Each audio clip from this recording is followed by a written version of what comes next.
Why, hello, ladies and gentlemen. On today's show, you knew AJ Preller and the San Diego Padres weren't done, ladies and gentlemen. Come on, you knew it. Talking about, on today's episode, the signings of Seth Lugo and, very surprisingly, the signing of Matt Carpenter. Yeah, that dude, that super old dude. Going over the signings, what I think of them, what other positions the Padres may still need to have fulfilled and whatnot. It's going to be a fun episode, ladies and gentlemen. Let's get to it. You are Locked On Padres, your daily San Diego Padres podcast. Part of the Locked On Podcast Network, your team every day.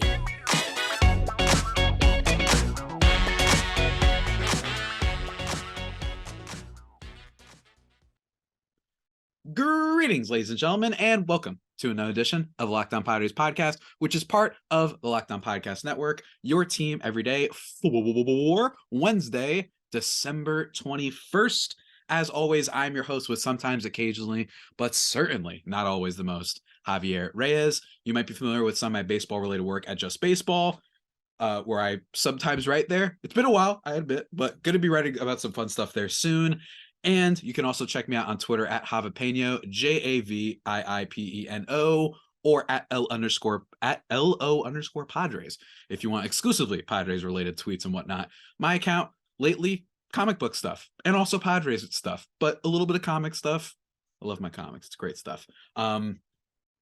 Also, if you want to see the YouTube, go subscribe to Locked On Padres on YouTube, and you will be greeted by a new friendo who will be joined us. Shout out to the people over at Show Stompers for sending me this Fernando Tatis Jr. bobblehead. Link in the description of the podcast will show you this little guy. It makes for a pretty good Christmas gift. And he's going to be hanging out with me every episode now. I adore him. He looks great. Seriously. Look at this guy. Look at him. All right. But seriously, guys, on today's episode, we got to talk about some signings. Some big signings. Not necessarily Xander Bogaerts big, but the Padres, despite the signing of Xander Bogaerts, which would be a signing for a lot of teams, that would be it, right? That would be absolutely it. Lord knows the Boston Red Sox are out here being like, Justin Turner's our big signing of the offseason, but not for the Padres, and they weren't done. They made two moves. Yesterday was the newest one, and then a couple days ago, I did not talk about it because I should also mention a little programming note. We're moving to 3 episodes, kind of at minimum for the foreseeable future because it is the offseason and whatnot. There will be some weeks where I gift you guys, where I bless you with my beautiful face and my beautiful voice with 5 episodes. But just for now, that's a programming note.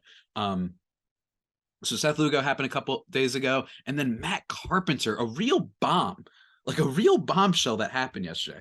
First, let's talk about Matt Carpenter because that's the newest one, and you guys want the up-to-date stuff. That's why you clicked on the episode. So let's talk about it. Matt Carpenter.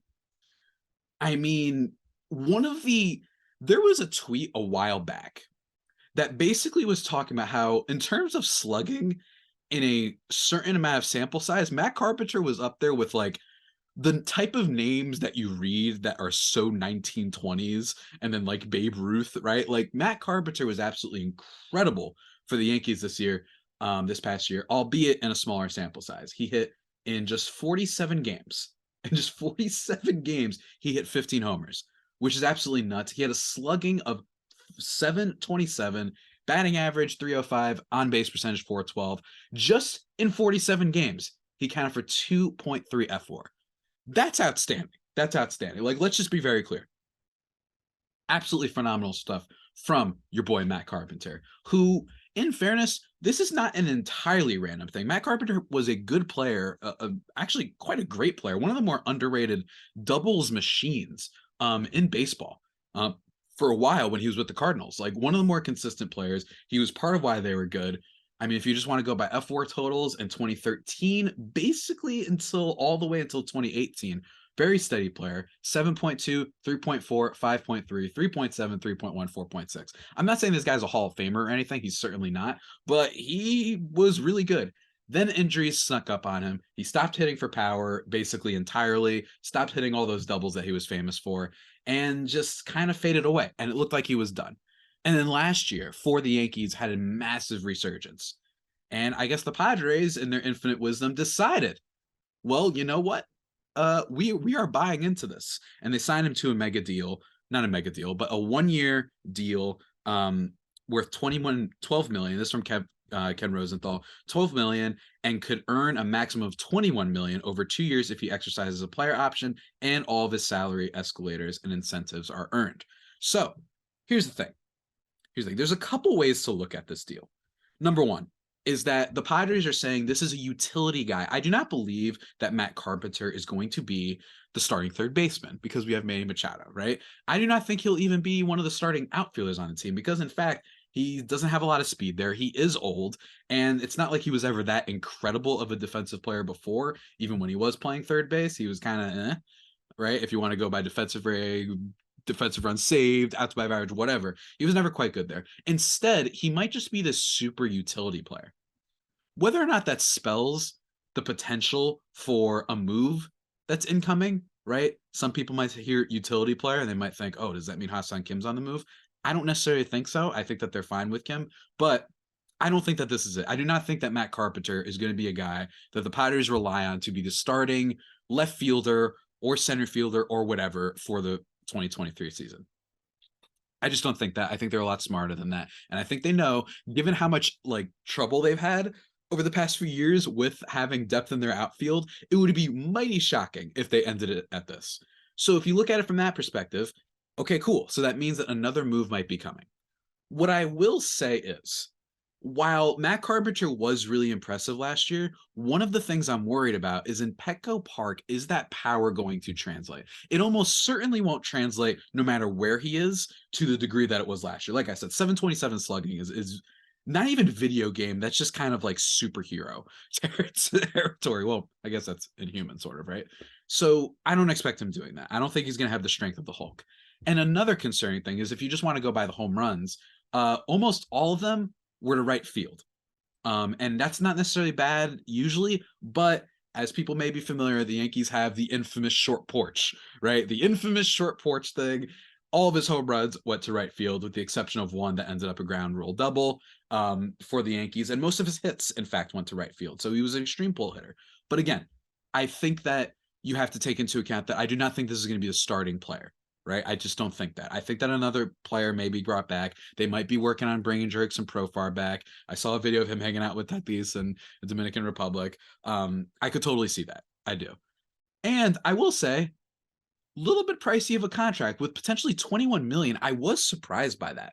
Maybe low key, Matt Carpenter was being sought after by a lot of teams, but that's what gives me a little bit pause. Now, don't get me wrong. It's a short-term deal, so it's not something that I want to look into as something that is too expensive necessarily, because it is only just for a little bit, right? If this was like a multi-year deal, that's when it becomes a thing, and it could potentially hamper the team's ability to do things down the road, at least based on just how every team tends to work. But it is also worth pointing out, and Nick Lee, who I've seen on Twitter before, he's a big Padres fan, mentioned the Padres paid more for the exoskeleton of what was once Matt Carpenter than the Dodgers did for JD Martinez.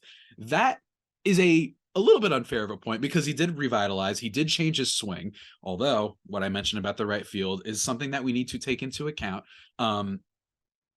He did revitalize himself a little bit, and JD Martinez also looked a little cooked, right? He looked a little bit cooked. But I also don't disagree really at all with Nick here because I think that JD Martinez would have been a little bit better of a signing. I know he's not a utility player that you can maybe plug in at different positions at third, sometimes maybe in left field, whatever.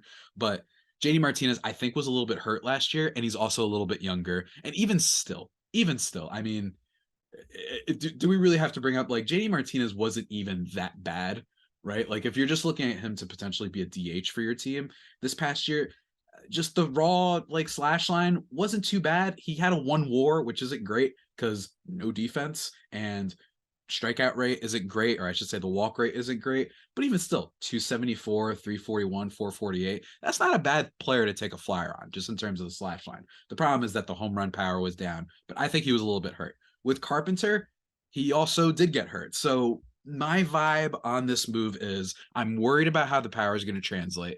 I'm not super worried that this guy is going to be the starting left fielder for the Padres this next season. But considering how out of nowhere it was, considering that the Padres fans might remember we've been burned by these so-called changing swings before. You might know who I'm talking about. Eric Hosmer, right? Eric Hosmer. They said, "Old dog learns new tricks," and he's starting to embrace the launch angle. And what happened? He went right back to what he was before. So it's a scary signing. But in fairness, a lot of people give AJ Preller a little bit of flack because he's had a lot of misses, and he's a big blockbuster type of dealer. He loves going after big name players. I don't think he always gets a lot of credit for some of the smaller moves that have worked out, like Musgrove, or I should say moves that were a little bit buy low. You know, Musgrove wasn't as much of a household name as he is now with the Padres. Joe Musgrove, Trent Grisham for a time period, sort of, I guess, maybe. Trent Grisham, right? Tatis when he initially was traded for. You go through a lot of players, right? Nick Martinez, who we're going to talk a little bit about in a little bit. Like, he's had some success there. I think that a lot of people a little bit unfairly just pigeonhole him as a guy who spends a lot of money on big pricey players, which by the way is still kind of matters, and then doesn't know how to develop depth. I'm really curious to see what happens here because I think that another move is on the way. And if another move is on the way, having Matt Carpenter as like a backup outfielder or a guy who's maybe going to play a little bit more than backup outfielder, like he'll play every other day, maybe he'll be DH, all over the place. Like he can be a utility player. I don't hate it. I don't hate it. I don't love it because of what I said about the pull stuff, about how many of his home runs were going to right field. You saw Anthony Rizzo tinkered his swing that way. So, and the age, I don't love either. But in fairness, not the worst player to take a flyer on when it comes to guys that look like they reinvented themselves. But again, that's just my opinion. You know what I'm saying? But before we talk a little bit more about my opinions, ladies and gentlemen, but before we mention what is going on with the Padres and their pitching situation, ladies and gentlemen, as I attempt to grab my charger because I forgot to charge my computer and I don't want it to die in the middle of this recording, I need to talk to you about betonline.net, ladies and gentlemen. You know, it may be the holiday season. It's football season. You guys all know what that means. It means you gotta step your game up. You gotta know what the odds are. You want to know those Christmas Eve games, right? In football? All right. Guess what? BetOnline's got you covered. Get the latest odds and trends for every professional and amateur league out there, from pro football to college bowl season to basketball and the World Cup. We've got it all at betonline.net. I shouldn't say the World Cup, actually. Shout out Argentina. That final was wild. I don't know anything about soccer. I'm not going to pretend, but I'm happy Messi won, and that final was absolutely riveting television. Let me tell you guys, I haven't been that nervous since watching the Dodgers and the Padres series. And let me tell you, betting can make you nervous, but BetOnline, they get you hooked up. They also have sports podcasts if you want to find those as well. Yeah. So what can I say? Go check out World Series odds. I imagine future odds will be up there. Golden Globes odds, I think, should be up there soon. I imagine if they aren't already, like they got you for everything. So guys, head to the website today or use your mobile device to learn more. BetOnline, where the game starts. And again, just a quick reminder for all my YouTube viewers, if you want to check out this little Tatis bobblehead, and if you're wondering what he's standing on, it's this book called The Secret Language of Relationships. I just like the color, and there was a sunshine on it. So that's what I'm using right now for little Tatis. Oh, he's so cute. Again, link will be in the episode description. All right. So yeah, Matt Carpenter, just a wild signing. I genuinely could not believe that they did that. Not wild in the sense that like, holy God almighty, but it was shocking. I did not think that Matt Carpenter was, to be quite honest with you, that sought after a free agent. I had not heard his name even sprinkled in rumors. The player that you're hearing sprinkled in rumors the most right now is Michael Conforto, who is a player that I have been campaigning for 2 years now. I said this last year as well. I know he got hurt last year. That doesn't count. Nobody yell at me. I didn't know he was going to get hurt and miss the season. I've been campaigning for him forever, and I'm not the only one. I think that teams are real. I don't think that he's like this secret. You know, I think a lot of teams want him because they know, given that he doesn't have as much leverage, right? Because he missed last year and his previous season was a little bit of a down year by his standards. I think that they know, oh, we can get this guy for like probably less than 20 million and maybe on a 1+1 deal or just a 1-year deal. So I think a lot of teams know that this guy could be like the steal of the offseason. And that guys like Gallo and guys like Kiermaier, you might know what you're going to get out of them. I don't know why I said Joey Gallo as part of that, or Andrew Benintendi. Like those guys are a little bit more safe in terms of what you might get. But Michael Conforto, if everything goes right, that would be awesome. If he can be the starting left fielder for the Padres, I would be absolutely over the moon thrilled, because that would solve the Padres slugging problems theoretically almost entirely. You would have Matt Carpenter, right? And then you could even toggle around some guys. If you ever have to bring up Jose Azocar, he can give you some batting average stuff. Don't worry. But I would love to see the Padres do that, especially because another thing is that they aren't flawed power guys. These are guys who also know how to get on base. And then you have MVP candidates in Tatis, Machado, who should have won the MVP, and Soto. Like it's really exciting stuff. So I would love if the Padres got Michael Conforto. That being said, now we got to talk about Seth Lugo. Whoa. All right, Seth Lugo. So again, I was talking about how AJ Preller doesn't get enough credit for how he's gotten these little bit smaller low-key deals for the team in terms of Nick Martinez, right? I think that one of the most underrated things about the Padres AJ Preller ownership, especially since like 2017, 2018. I have to Google this real quick. Their ability to find these solid rotation guys and bet on the right ones, I really do think has been an underrated part of the Padres. They've had, all right, so Kirby Yates they found, right? He ends up being an elite closer for the Padres, 2018, I should say. When he gets sent to the Friars, he's awesome, has a 3.4 F4 in 2019. Then he gets hurt, and then they have Drew Pomeranz there behind him. And then they trade for Trevor Rosenthal. And then the year after, it's like, oh no, we lost Trevor Rosenthal. Then they get Mark Melanson, the Shark. And he was great. And then you also had Luis Garcia, who they bring in, who is very good, right? Like they've had a knack for replacing and replenishing relievers and whatnot. And Seth Lugo might be the latest of that. He's going to be, as of right now, they're going to try him out as a starting pitcher.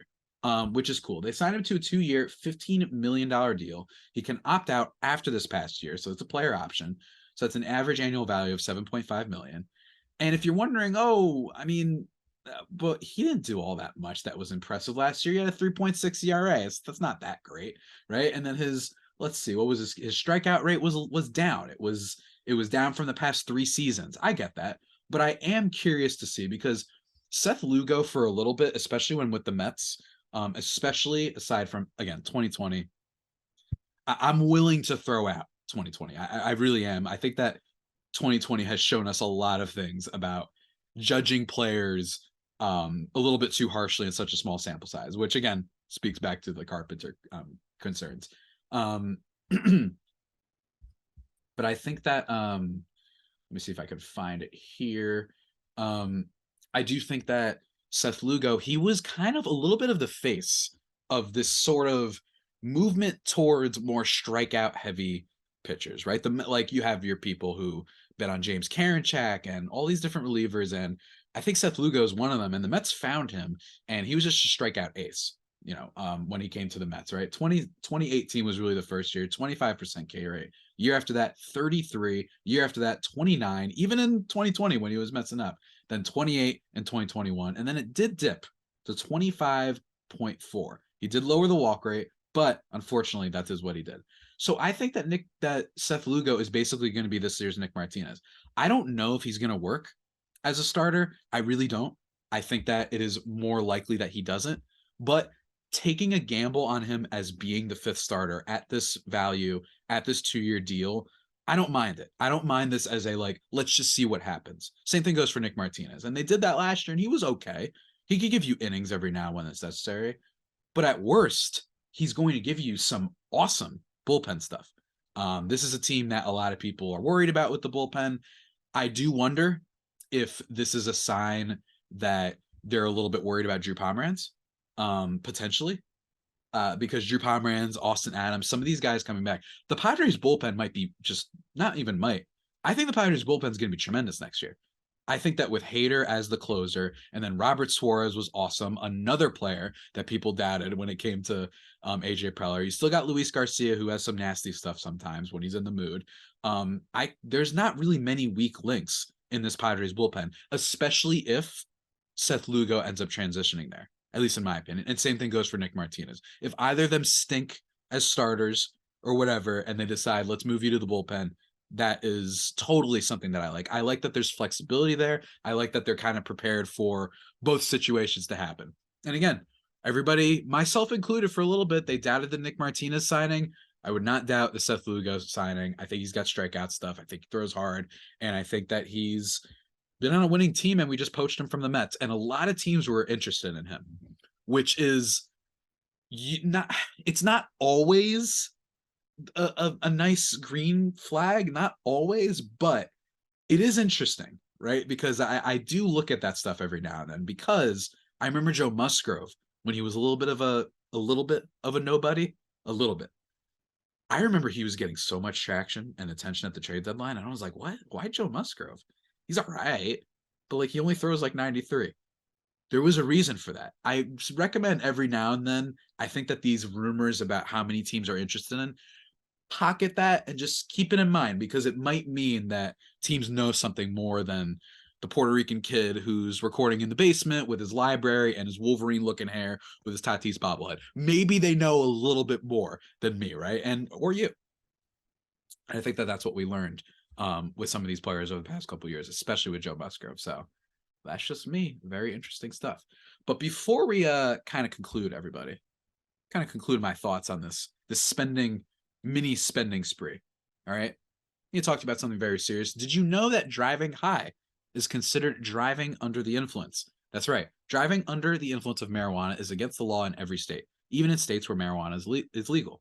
That means driving high could get you a DUI. And if you think law enforcement officers can't tell when you're driving high, you're wrong. Your friends can tell, your coworkers can tell, even your parents can tell, everyone can tell. So what makes you think that law enforcement officers don't know when you're driving high?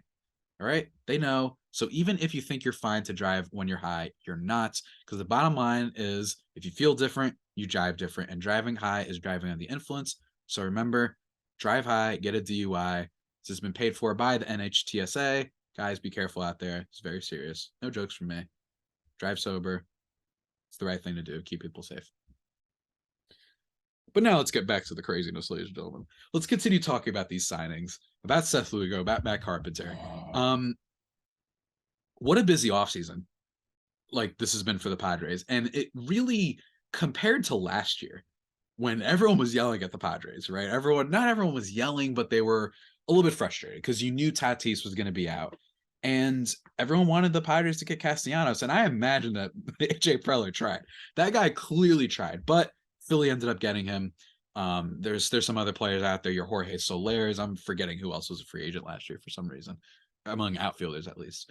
And they ended up not getting those guys. And instead, this offseason has been about the San Diego Padres. Not just them. You've had the San Francisco Giants with Correa, which is currently like being held up, the deal, I think.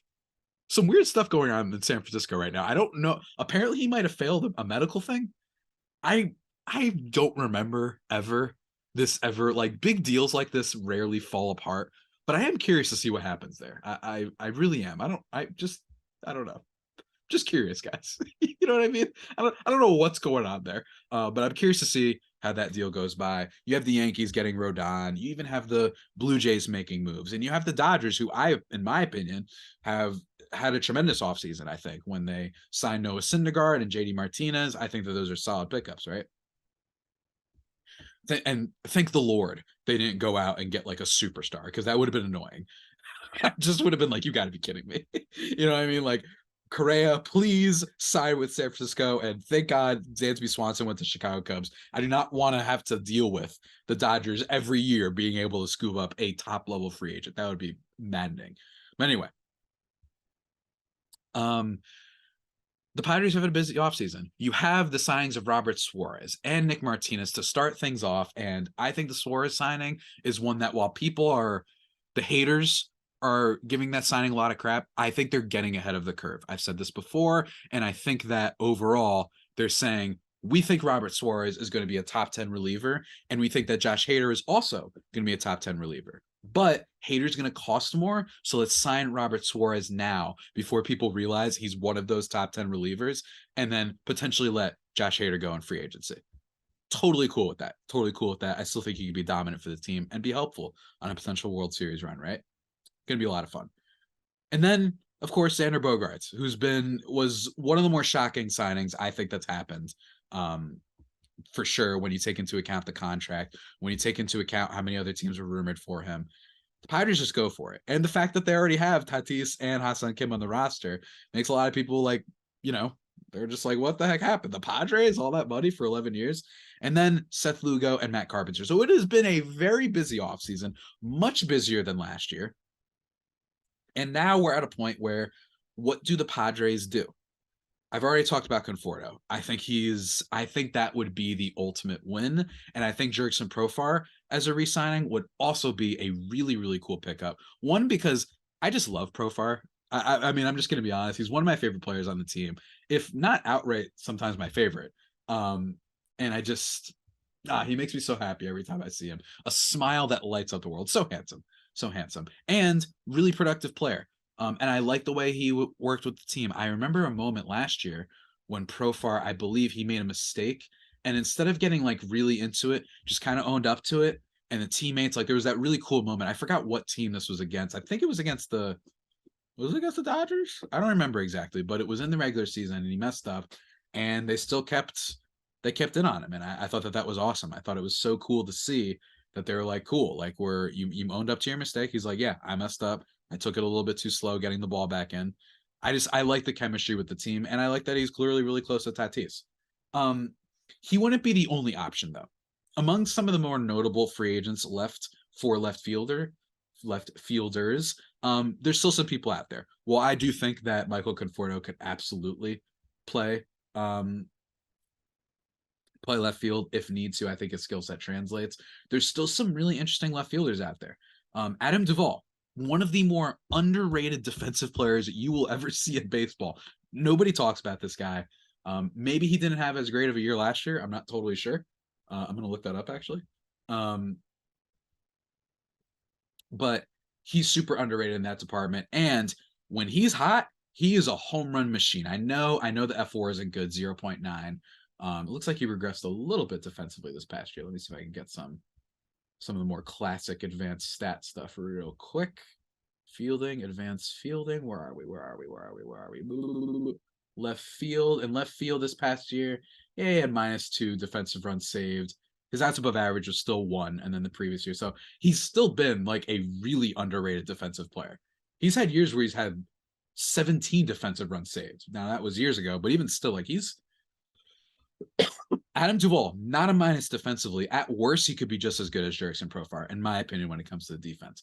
I know he was a little bit of a mess batting wise this past year. Only 12 homers, and the strikeout rate went up a tad, and the walk rate, all that stuff. But wouldn't be the worst guy to add to the team, especially because I think he'd come really cheap. So he's an interesting name to keep an eye on.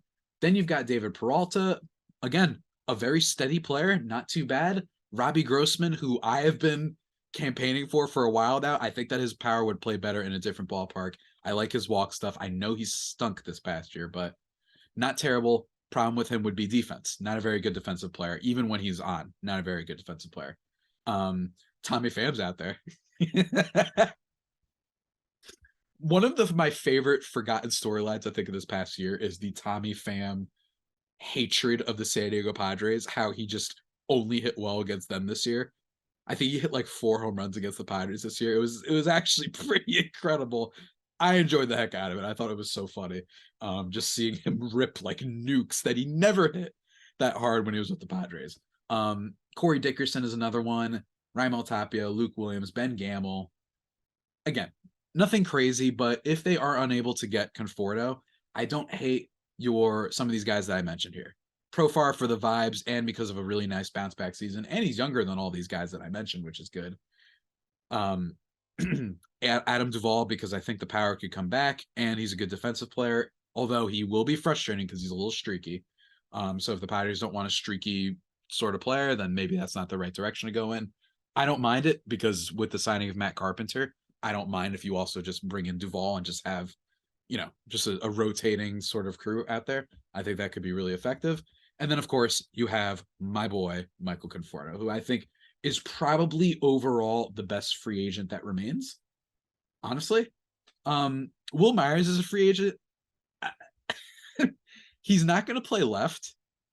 He could play first, but the bat is just gone. So guys, as much as I love Will, as much as I loved his after the Padres won their 69th game of the year last year, as much as I love the video of him, his post-game conference, fitting in nice and just saying nice every 2 seconds after that 69th win, one of the funnier things I've ever seen. I love Will. Probably him and Profar are like, I mean, just two of my favorite players on the Padres. I mean, they're just great. They're always so much fun. And Will always be remembered fondly, in my opinion, even if he wasn't very effective. Just something about him. Never complained.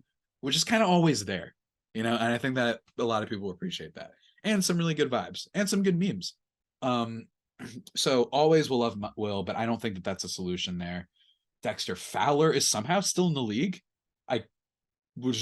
My eyeballs nearly popped out of my head like a cartoon when I saw that Dexter Fowler is still out there. I had no idea. That's not an option, but again, that's basically it.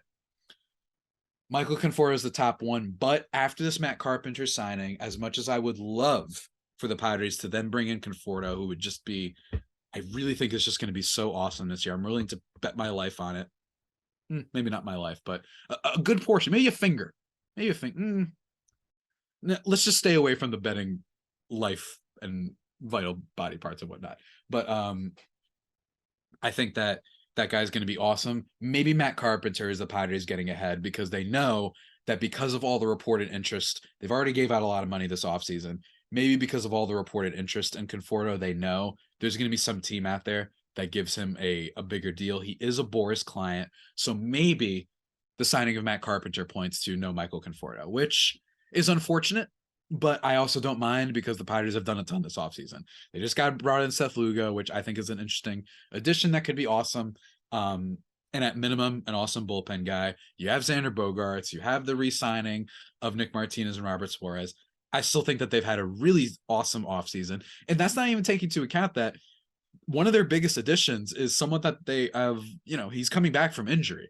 They're going to have Fernando Tatis Jr. at some point this year, hopefully, assuming he recovers and whatnot. So that alone is already a big addition and arguably more of an addition than any team could have made this offseason, with the exception being your Trey Turners and Aaron Judges, right? Like in terms of teams who we're going to add and have new players next year, it's one of the biggest ones. And that's not even counting Xander and all that, right? So I think that this has been a really great offseason. I really do. And I'm excited to see, if the Padres add that last little piece. Do they add a left fielder like how I've mentioned? Do they add this Conforto lad that I'm so obsessed with? Or are they going to maybe add another pitcher? I did mention that Lugo could just be a bullpen guy at minimum.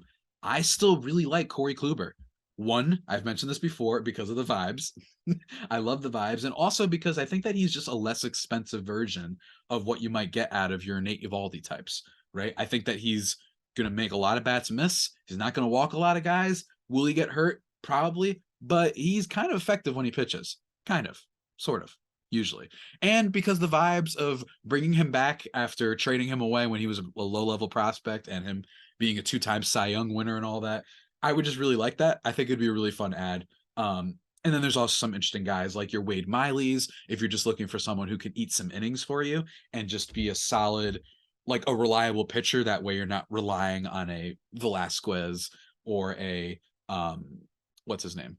Or a Jake Arrieta at the end of the season, right? Like, I think that is something the Padres should look into for sure. Just make sure you have a little bit of reinforcements because they don't have much in the farm system. Ryan Weathers, woo! That lad's career has not gone the way that anyone probably would have said, considering how on fire he started in 2021. So, again, really curious to see where the Padres go. It's going to be a lot of fun to see what kind of final additions they make. In terms of programming notes, tomorrow's episode, probably going to talk about this Manny Machado stuff and how he could potentially opt out. Going to talk about Manny a whole bunch because it's always fun to talk about Manny. Tatis will be here with us. No, they won't be fighting each other. Don't worry. He's just going to be hanging out here and I'm going to be bouncing him and stuff. I'm really happy about this bobblehead. Again, Showstoppers, go check it out. Link in the description. And shouts to them again for sending me this little guy. I've been meaning to kind of add a little bit more Padres stuff to my YouTube video setup. I'm tempted to add some of my little favorite superhero guys and gals to down here, but I'm gonna keep it Padres for now. Unless you want to. Leave a comment. Leave a comment if you want to see like a new, because I have a bunch of little figurines and stuff, like a ton of them. So if you want me to add like a new one each episode, leave a comment or DM me or whatever on Twitter. And with that all being said, ladies and gentlemen, that about does it for today's edition of the Locked On Padres podcast, the only pod that may be better than the Padres themselves.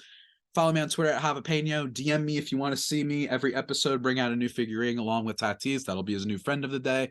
Or you just shout me out, talk to me. I love talking Padres stuff. Or at LO_Padres for only Padres stuff. A lot of fun over on that account, especially yesterday and many days before. Lots of memes. And then Locked On Padres on YouTube. If you want to see what this daggone bobblehead lad looks like, you can check it out there. And yeah, I hope you all are having a good last week before the holidays. Good snowflakey vibes going on right now. You know what I mean? But in all seriousness, everybody, stay safe and of course stay faithful. My fire faithful homies, take care.